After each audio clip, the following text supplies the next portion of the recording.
Hello भाई लोग, तो का हाल बताओ लोग के तो स्वागत बाटे फिर से एगो नया ब्लॉग वीडियो में। ब्लॉग घबरा गई। हेलो भाई लोग, तो का हाल बताओ लोग के तो स्वागत बाटे फिर से एगो नया वीडियो में। तो आज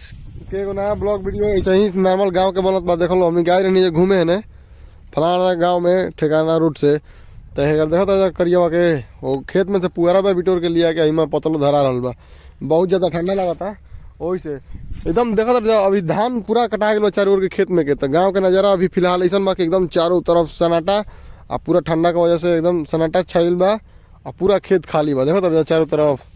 एकदम खेत खाली बा और जगह सामना धरा दिया पूरा।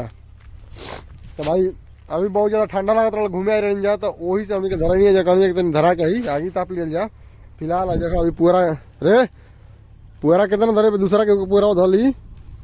धरा के चली बहुत ज्यादा आगे ताप ले ठंडा खत्म हो गई। तो अब तनी जा तनी सामने घूमे इधर टहल तनी जा रोड पे तनी टहल ली जा। बाद से तनी से जाइल जी सरकारी स्कूल पर लड़का कुल क्रिकेट खेलता सन तो खेल लिया सन। तो तनी देखल जी उन्हीं के खेल कैसन बाटे। आई हमार सावर गोरी आवन जौन की एकदम तनी सावर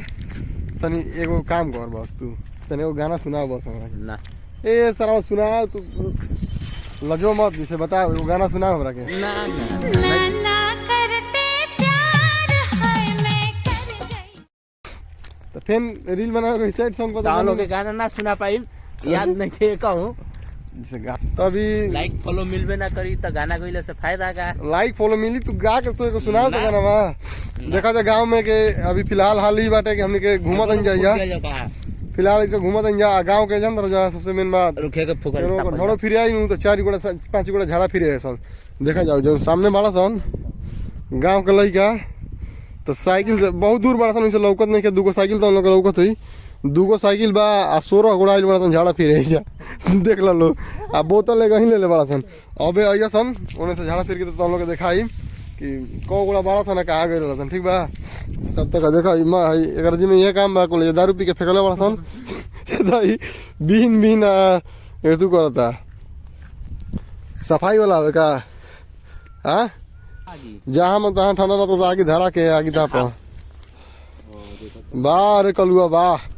यार तोरे ये थंबनेल पर लग जाई तोरे पोस्टर आगे रही न तोरा के आदमी बहुत ज्यादा चीनी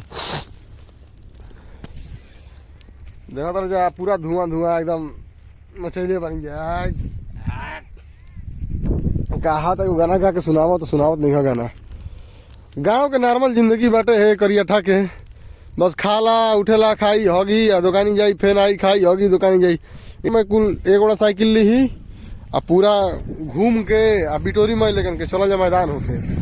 अब कुल गोड़ के बिटोर ले बिटोर के लेके आई बड़ा साइकिल से झाड़ा फिरे एक ही बोतल में। तो आओ तरह से तो देखा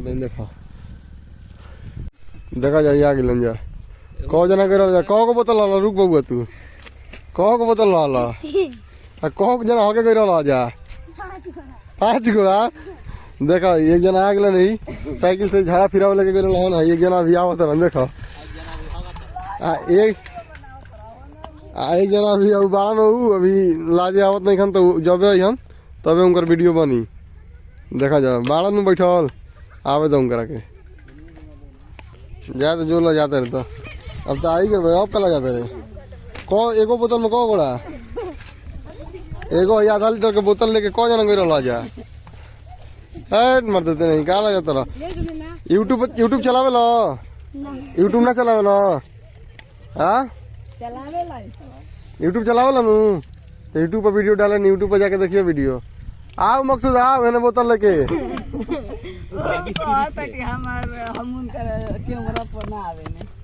आओ आओ देखा दौड़ लाओ तटे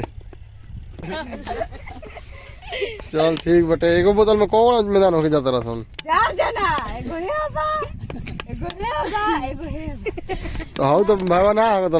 तो बस साइकिल पर खड़ा रहा सन दोनों गोड़ा देख लो इतना बोले बोले लड़कन में हई कहा है करा के रुक रे रुक रुक रुक कहाँ गए रहे इतना बड़े बड़े लड़कन में इतना बड़े बड़े लड़कन में इतना बड़े बड़े में आ हेती चुकी बा चल देता मैदान होके आ तो हम लोग लिया के जाता लो हेती हेती के जालो घरे जालो जालो जालो हमने के जाते घूम चले आओ जाके से घूम के जा लो जा तार वीडियो छोड़ हम देख लिया हमारे यूट्यूब पर आया करता सारे के खेत।